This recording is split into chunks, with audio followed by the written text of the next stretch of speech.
So, for this week, we're going to focus on sex and sexual differentiation. What makes you male or female?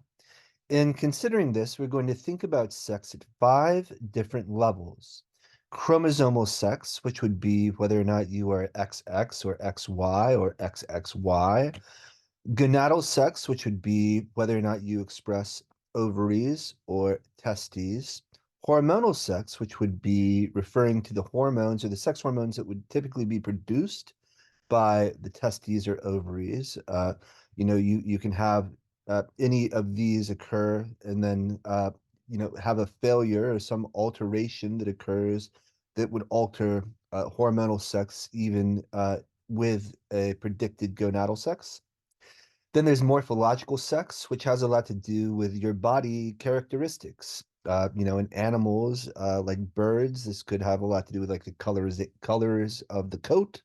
But for us, it would be more overall changes in body size and distribution of adipose and these sorts of things.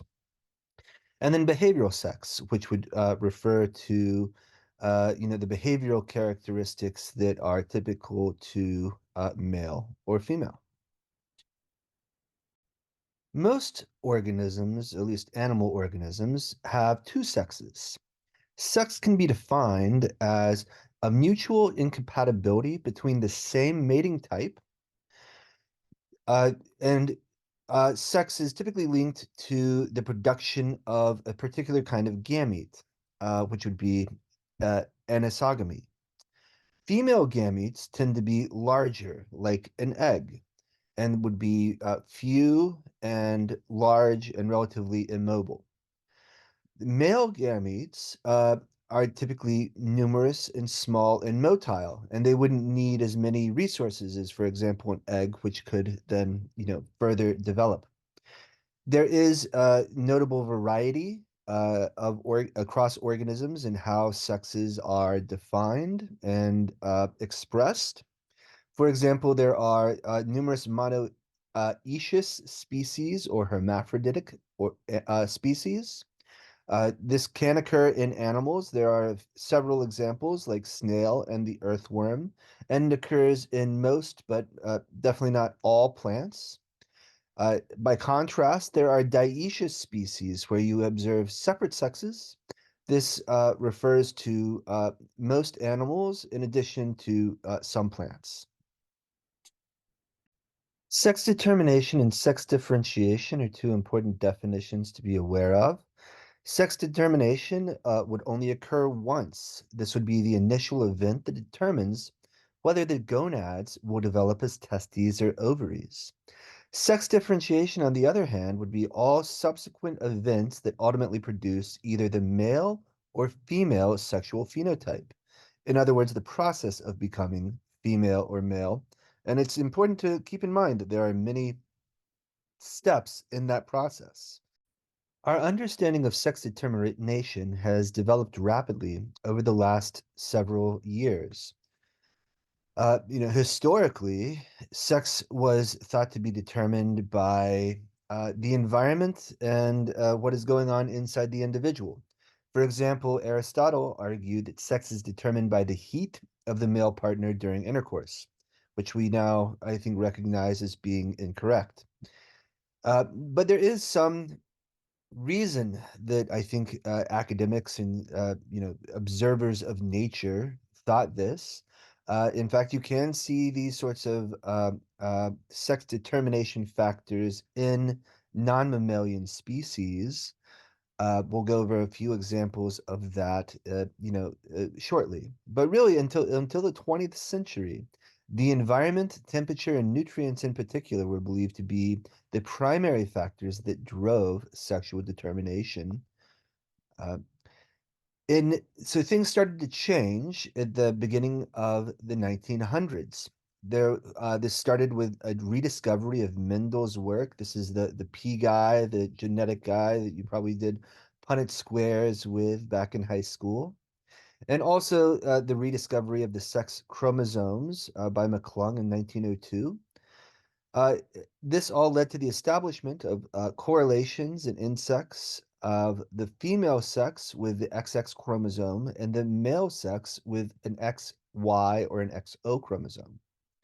This suggested that there was a specific nuclear component that is responsible for directing the development of a sexual phenotype, and further evidence was accumulated that showed that the sex determination occurs by nuclear inheritance rather than by environmental influence.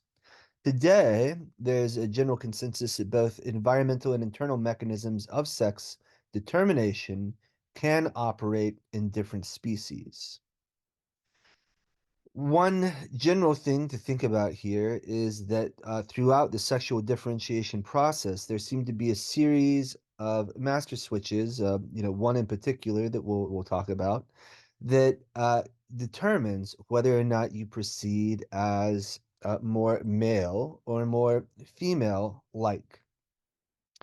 Here's one example from non-mammalian species, in this case, reptiles, that demonstrates how temperature can influence sexual determination. And interestingly, it's a little different across different species.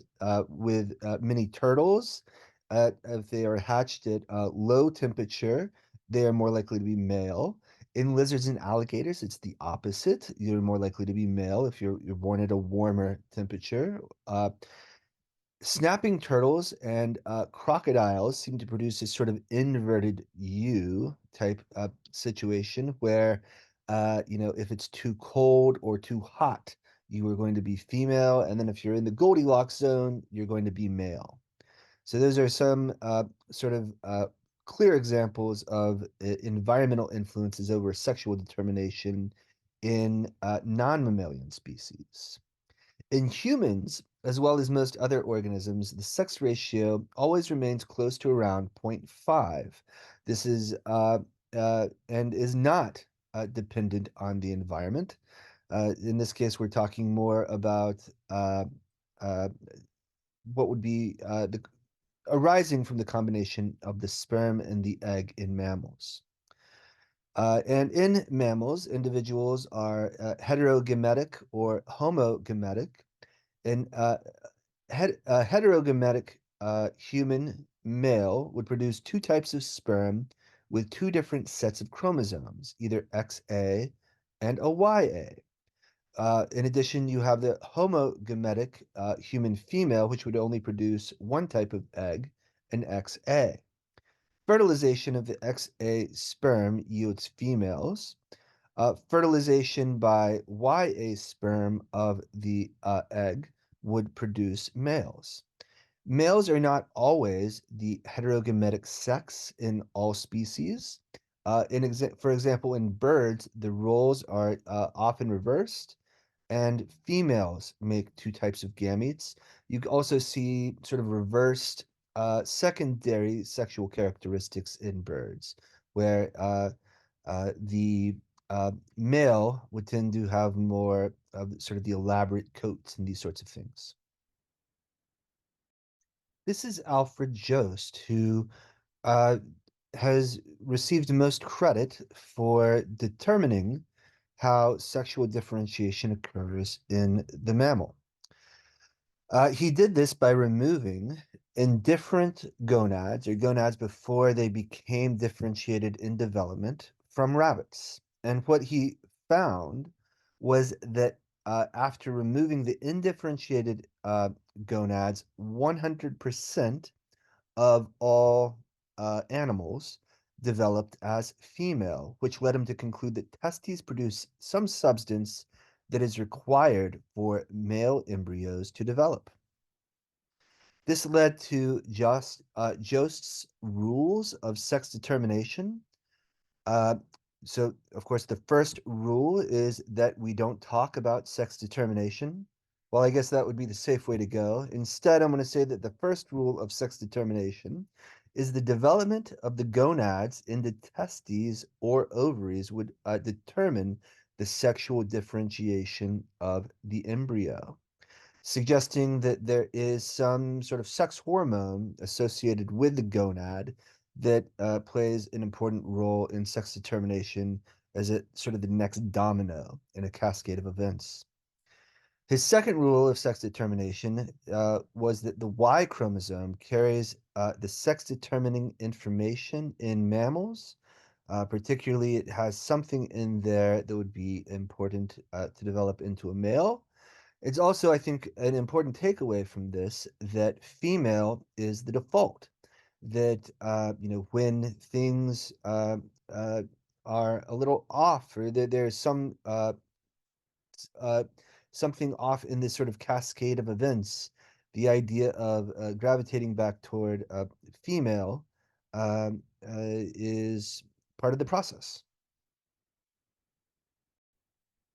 The factor or chemical associated with the Y chromosome that seemed to drive sexual determination was first described as determining factor or TDF. It was shown that maleness in mammals depends on the Y chromosome, and there must be some sort of gene that leads to the encoding and translation of TDF. We will get into what that is specifically in a few slides.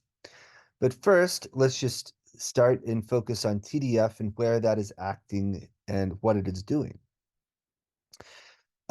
So we learned early on that TDF seems to act at a critical period on indifferentiated uh, uh, gametes. In This occurs around the sixth week in humans, and I think it's important to note that most humans don't realize that they're pregnant until really around about this 10th week of following conception. Therefore, this entire process would have likely started before the person even knows or realizes that they are pregnant. Here is a cartoon illustrating how TDF would be acting on the undifferentiated gonad to lead to the production of either an ovary or a testis, which would then set on a cascade of events that could lead to more male or female characteristics. I think it's very important to note that TDF acts on supporting cells rather than the basic germ cell. So one could say that TDF or acting on supporting cells makes supporting cells rule sex differentiation. The indifferent gonads has a germ cell plus three types of somatic cells. They're these supporting cells that arise from primitive sex cords and become either Sertoli cells in the testes and follicle cells of the ovaries. The Sertoli cells would be responsible for leading to spermatogenesis and the development of those gametes, the sperm. Follicle cells would lead to the development of eggs. Steroidal cells differentiate to produce gonadal hormones. These would be Leydig cells in males and thecal cells in females. So here you would see, more production of things like androgens and estrogens. Although it is, I think, very important to note that both males and females express or would contain both androgen and estrogen. So I do want to be very cautious about saying things like androgen is a male hormone only, estrogen is a female hormone only. While there might be higher levels in respective sexes, it would be wrong to believe that both sexes do not produce both androgens and estrogens. In addition, there are connective tissue cells that form the structural framework of the gonad. The initial change in the gonad occurs in the supporting cells and not the germ cells. Thus, TDF does not act directly on the germ cell to induce gonadal differentiation. Instead, it acts on the supporting cells to set up the proper environment for differentiation into sperm or egg. And maybe that environment is more susceptible to external environmental influences in more primitive species like reptiles. TDF is only expressed in cells with the Y chromosome. Expression induces the supporting cells to become Sertoli cells and to form testes cords. In this environment, meiosis of the germ cells is inhibited and they slowly develop into spermatogonia. TDF is not expressed in cells with only X chromosomes. Supporting cells develop according to the default mode of as follicle cells. In this environment, germ cells start meiosis and produce oocytes very early in embryogenesis, around 12 weeks in humans. The oocytes would then further stimulate follicle development, and all of this, I think, should show that supporting cells and TDF acting on supporting cells really rules early sexual differentiation. So scientists became very interested in trying to understand what exactly this TDF is at a nuclear level or at the level of the DNA within the nucleus. The critical breakthrough for mapping TDF on the Y chromosome came or arose from studies on individuals whose sex did not match their genotype or whose behavioral phenotype, sexual phenotype did not match their genotype. This can occur in multiple ways. In one case, you can have sex-reversed males where they have two X chromosomes, and sex-reversed females that would have an X and a Y chromosome, but still express as female. The origin of sex-reversed individuals can be explained by rare crossover events between the X and Y chromosome during meiosis in the male gametes.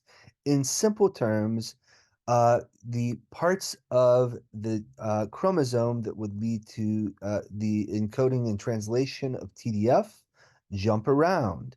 And they can even jump around to the X chromosome. So, if the region encoding the TDF gene is switched, it is possible to develop an X chromosome with TDF and a Y chromosome with no TDF. Pairing a normal and mutant X chromosome was shown to create a male with a female genotype, and pairing a mutant Y and X uh, with an X creates a female with male genotypes. So exactly what is the TDF gene? We now know that testes determining factor is actually the SRY gene. The SRY gene stands for the sex determining region of the Y chromosome. And, when it was characterized, it was sort of TDF was renamed SRY, and it has been referred to this in the literature ever since. And by identifying it, this allowed us to start to perform genetic modifications, like what would happen if you start to genetically alter the SRY gene on sexual determination. It also became clear that the SRY gene has been around for a very long time. If you look at this across species, you'll find that birds and reptiles lack the SRY gene, but almost all mammals use the SRY gene as that initial master switch in determining or leading to sexual determination. The platypus, which is a very odd animal, is one of the rare exceptions of a mammal without the SRY gene, but they have a lot of odd characteristics anyway. But really, from there on, the SRY gene has been shown to be very important, with a few very rare exceptions in mammals. This has led to the development of, or, scientists to conduct many experiments by sort of altering, by using transgenic mice, knockdown, knock in, uh, these sorts of technologies where you modify the genetic expression of the animal to see what happens. And this has led to multiple replicated studies that have demonstrated that you can eliminate uh, SRY from the Y chromosome and produce a female phenotype. Alternatively, you can add SRY to an X chromosome, and where you would typically see a female, you would instead see a male if the SRY component hopped or was modified to be transferred to the X chromosome rather than the Y. Similarly, if you lose it on the Y chromosome is no longer going to have this role of sexual determination. It's really about the SRY gene. Here's just one example to prove that the SRY gene was the key to maleness. Transgenic mice were constructed that contained SRY in all cells. Fertilized eggs were injected with the SRY gene and allowed to develop in foster mothers. Of three XX transgenic mice that were born, two were females and one was a sex-reversed male. This male was similar in size to the other XY males. It had normal male genitals and it copulated with the females. Uh, Thus, it was shown that SRY was sufficient to induce a sex reversal in female mice. The reason why only 1/3 of the mice were sex reversed is still somewhat unclear. There could have been some technical problems with transgenic experiments or additional genes that are still unknown might play a role. We really should conduct some follow-up studies there. I think it's an interesting sort of paradox of still a missing piece of the puzzle. We know that the SRY is very important in determining gonadal sex. The SRY gene is present in an XY individual. This would lead to the development of indifferent gonads into testes. If the SRY gene is absent in a typical XX individual, the gonad would develop as an ovary. If you add the SRY into this XX individual, you would see the development of a testis, most likely. The rest of sexual differentiation will be driven not by the sex chromosomes directly, but by the hormones secreted by the gonads. And here we're getting more into sort of the secondary sexual characteristics that are also very important in sexual differentiation. So primary sex differentiation in mammalian sex determination is controlled by the SRY gene. SRY expression induces testes, and a lack thereof would result in ovaries. Secondary sex differentiation refers to all hormonally controlled sex development beginning at embryogenesis and progressing into adulthood. This includes sex characteristics such as external genitalia, breasts, one's body build, and one's behavior. Most sex hormones are steroids derived from cholesterol. These include androgens like testosterone and DHT, and the female sex hormones like estrogen and progesterone. Although, again, I very much want to emphasize that this would be more of a level issue rather than the complete absence of estrogen in a male animal and the lack of androgen in a female animal. Both sexes would express both androgens and estrogens at some level. We know now that gonadal hormones determine phenotypic sex. Newly developed ovaries secrete very little hormone prenatally. However, newly developed testes secrete several hormones, directing the rest of the body to develop into a masculine fashion.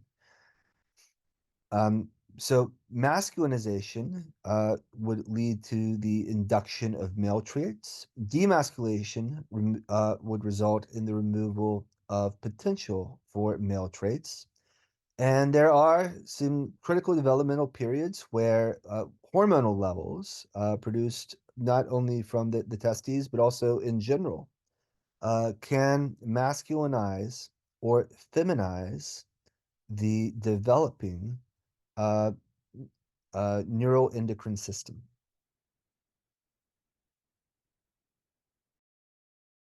Uh, in the presence or after the development of the testes at the embryonic level, you would see the expression of two hormones that are very important for, I guess, defeminizing and masculinizing uh, the organisms. The first is anti-Mullerian hormone. This causes the indifferentiated Mullerian ducts to regress.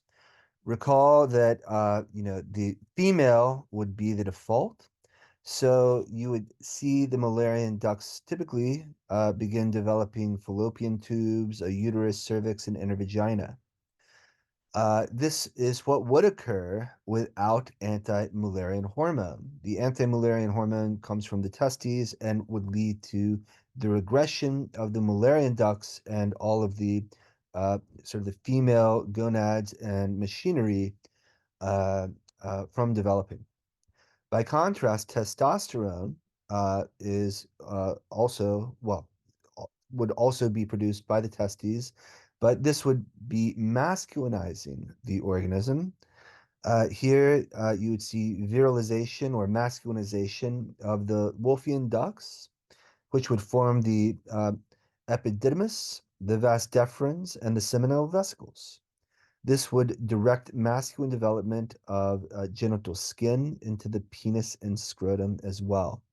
So these two hormones coming from the developing testes are centrally important for the defeminization and masculinization of the organism. And if that were not to occur, you would see more the default of female. And there are also things that can occur along the way here. I mean, for example, you could have an alteration of not only one particular hormone in the individual level with variability, but you could also have changes in the receptors that these are binding to. And again, recall no receptor, no effect. I mean, in many ways, the receptor is more important than the hormone itself. So we have now learned the gonads are the sites of the synthesis for the sex hormones.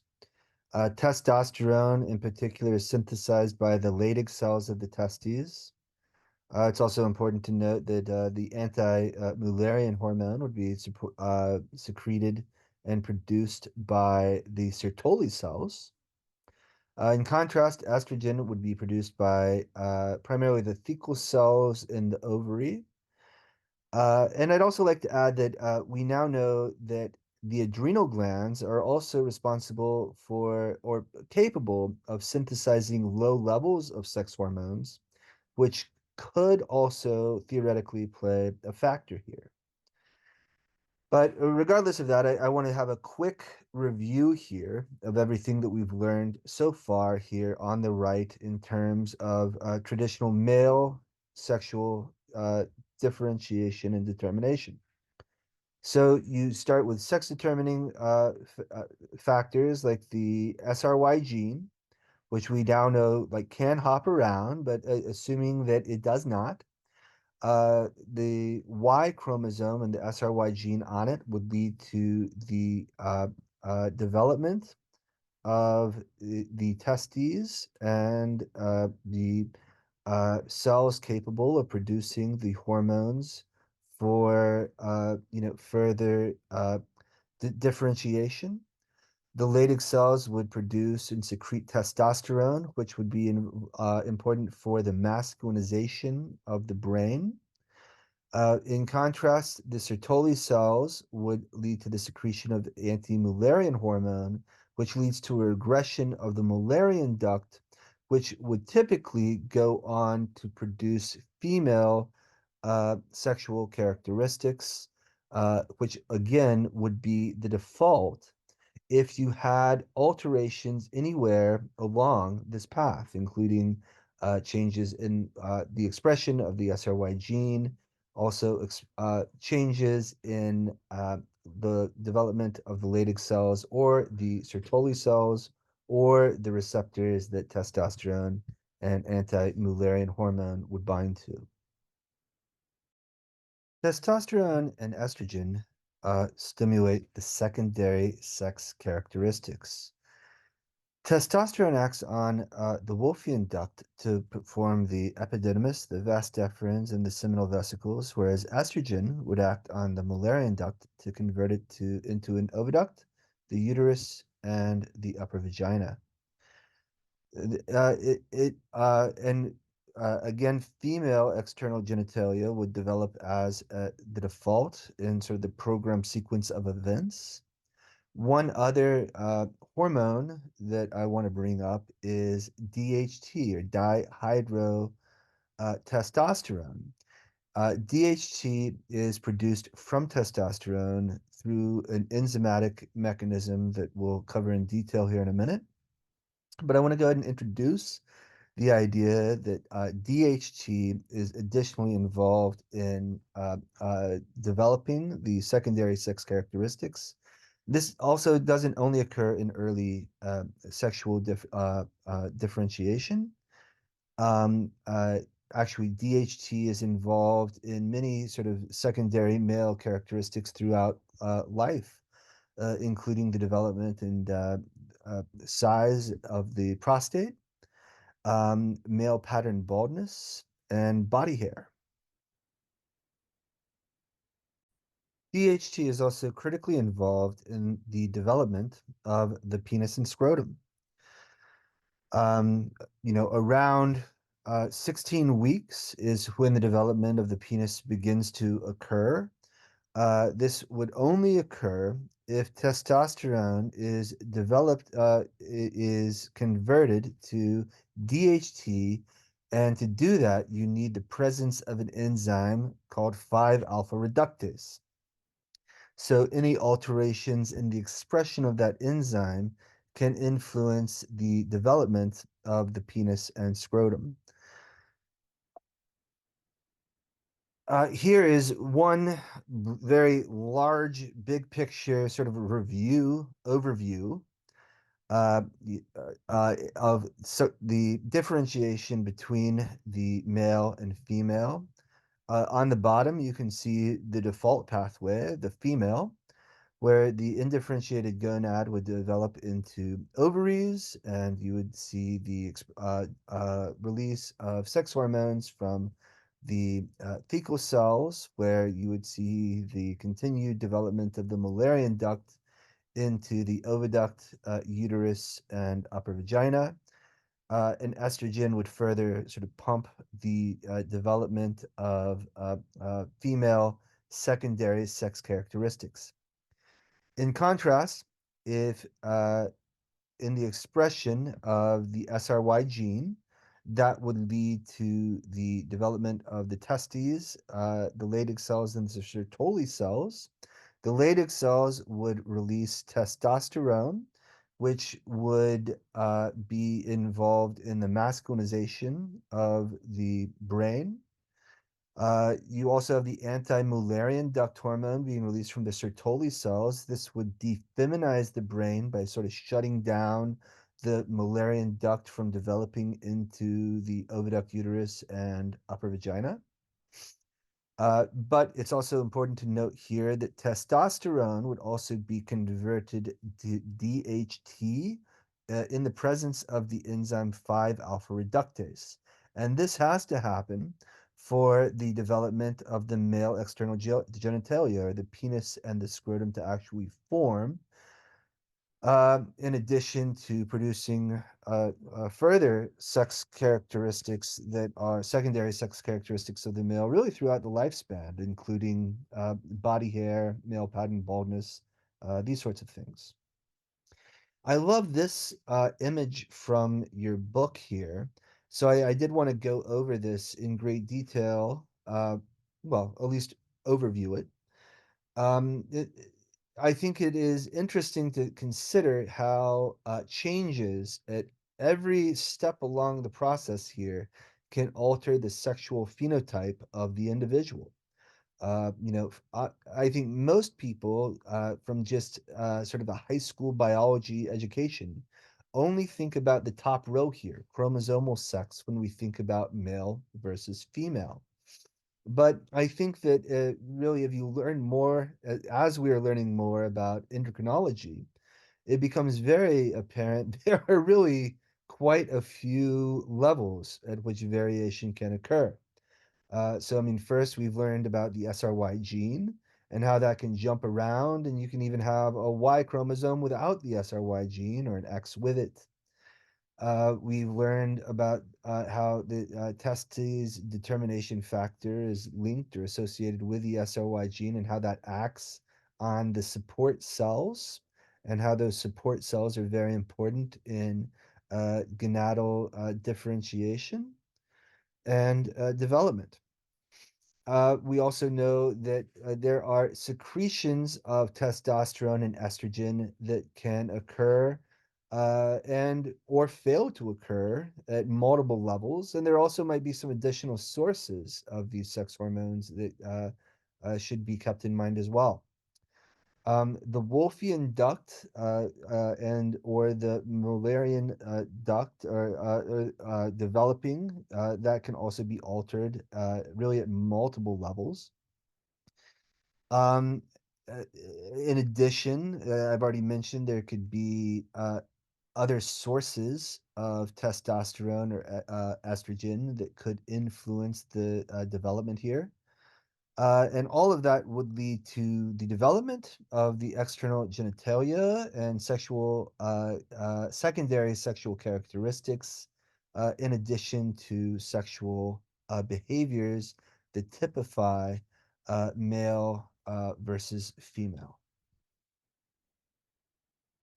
This slide really made things click for me because I think it helps to consider the time frame of these developmental changes occurring.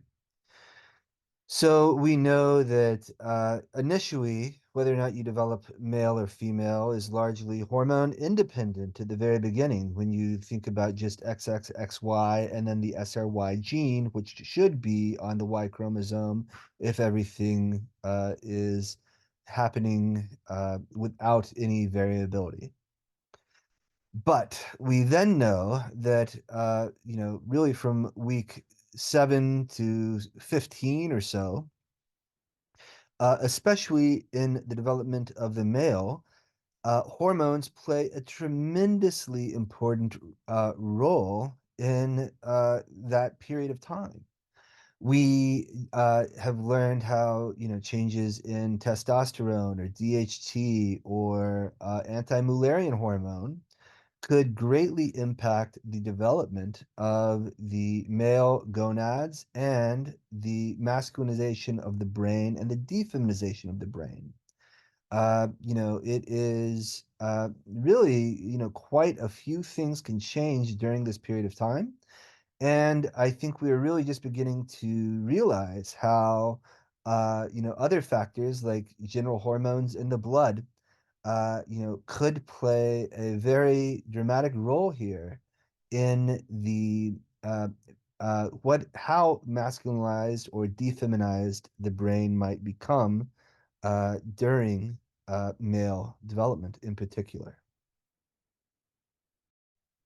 I think it's very important to understand the organizational and activational hypothesis of, the development of the sort of dimorphic sexualized brain and sexual behavior. Behavioral sex differences typically result from one, differential exposure to hormones that act early in development to organize neural circuitry underlying sexual dimorphic behaviors. And two, the activational component, where you would have differential exposure to sex steroid hormones later in life that then would activate the organized circuitry that has been previously organized. Here is a diagram illustrating this idea, and the initial hormone levels during organization might actually seem counterintuitive or surprising to you, but this is how it works.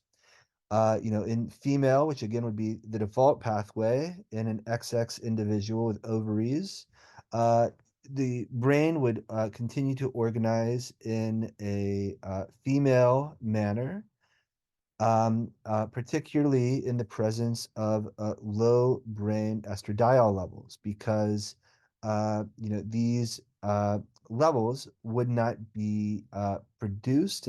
Estradiol or E2 is a very important estrogen, and it would be converted from high levels of testosterone that are being produced by the testes by an enzyme called aromatase. So without the excessive amount of testosterone and aromatase there, you wouldn't have the high levels of brain estradiol that are important for organizing the brain as sexually female early in development. So in the case of the male, you would have the XY individual with SRY present. That would lead to the development of the testes and the expression of testosterone. The testosterone would then be converted to E2 at some level. Some of it would use in the presence of the enzyme aromatase, and this is what is necessary for the brain to continue its masculinization. Later on in adulthood, you have the activation component. So here, you might encounter high levels of estradiol or E2 and progesterone. In the female, this would produce behavioral changes like lordosis, which you see right here. You can see the female animal, undergoing lordosis. Some might say this is her presenting herself. Interestingly, in the rodent, having seen this many times, you actually the male cannot physically mate with the female unless they go unless they go into lordosis. Simply put, things don't fit where they should if the female is not in lordosis. In the male animal, if and only if the brain has been organized like this early on, would high levels of testosterone then induce mounting behavior? Again, I think you can see some clear ways that you could see variation here in not only the organization of whether or not the brain is masculinized or feminized, but also during its activation. You would have to have gone through organization for activation to really produce the sexual dimorphic behavior. And furthermore, changes in estradiol, progesterone, or testosterone later in adulthood could influence this activation. At 6 months of gestation, the sexual differentiation of the brain begins to occur. In male fetuses, testosterone is converted inside the brain into estrogen in the presence of the enzyme aromatase. It is actually estrogen which masculinizes the brain during the first organizational process. And it masculinizes the brain in really two steps. Direct masculinization, that is stimulation of the development of male structures, for example, increasing sensitivity to testosterone, spinal cord organization of sexual behaviors, and hypothalamic differentiation, in addition to defeminization, or the inhibition of the development of the brain circuitry in the female direction. So, in a lot of ways, there's sort of a parallel here in terms of masculinization and defeminization of the brain as occurs during broad structural development, which also occurs through masculinization and defeminization. In female fetuses, there is no testosterone to be converted to estrogen. And estrogen is produced in minimal quantities. Remember that a lot of the testosterone, is actually being converted to estrogen through aromatase in the male fetus. So, in the absence of the estrogen, this would lead to the brain developing and organizing in the female direction. An important point here is that in the presence of alpha fetoprotein, which attaches to the circulating maternal estrogen, like what would be occurring in the mother in the blood, doesn't impact what's going on very much.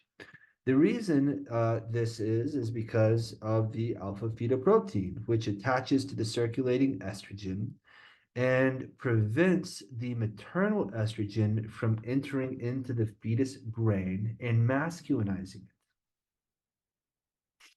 So why don't all fetuses exposed to these rather high levels of estrogen by the mother, produced by the mother's ovaries, produce increased masculinization? Again, this has to do with alpha fetoprotein, or AFP, which binds circulating estrogen in the blood, but not testosterone prenatally. This results in male fetuses circumventing the barrier by secreting testosterone, which bypasses the alpha fetoprotein. That is how you can increase estrogen in only the male developing brain, in the male fetus. The reverse reaction of estradiol, or E2, to testosterone can also occur, but is very energetically expensive because it would require a lot of energy. If you might recall from my behavioral neuroscience class, if you've had me in another course, I try to emphasize this point that the brain already consumes about 20% of your daily caloric intake and energy. Here, when we're also talking about cooking and baking or creating an infant brain, that energy demand is even higher. There's very little energy left to spare for these sorts of things. So, the reverse conversion of estradiol to testosterone is thought to be functionally insignificant. Here's another example, I think, of things that can occur though between testosterone and estradiol levels between neighboring fetuses. This is a fascinating phenomenon that especially occurs in species that produce litters of animals, like a litter of puppies, for example. In this case, where you would have multiple fetal brains in close proximity to one another, you can observe that females that develop between two males are exposed to higher levels of testosterone than siblings that develop next to one or no males. As a result, the female that is flanked by two males have masculinized genitals, have shorter reproductive cycles, and are less attractive to males. The converse effects are observed in males that develop next to two females. They have smaller seminal vesicles and are much less aggressive than males that are not born surrounded by female fetuses during early development. So, in summary, sexual differentiation begins with the establishment of chromosomal sex at fertilization, followed by the development of gonad sex and culmination of the formation of sexual phenotypes, being largely driven by the SRY gene on the Y chromosome. Differentiation occurs later The differentiation of the testes requires TDF or the SRY gene.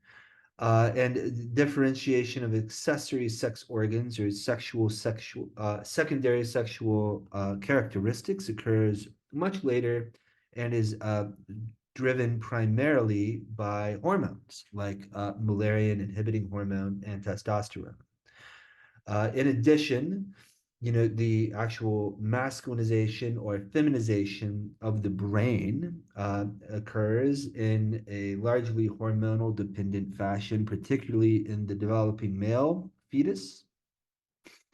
And these can influence sexual behavior and secondary sexual characteristics later in life. Furthermore, they can lead to the ability of the sex hormones to activate sexual behavior later in life, but only following the sexual dimorphic organization of the brain.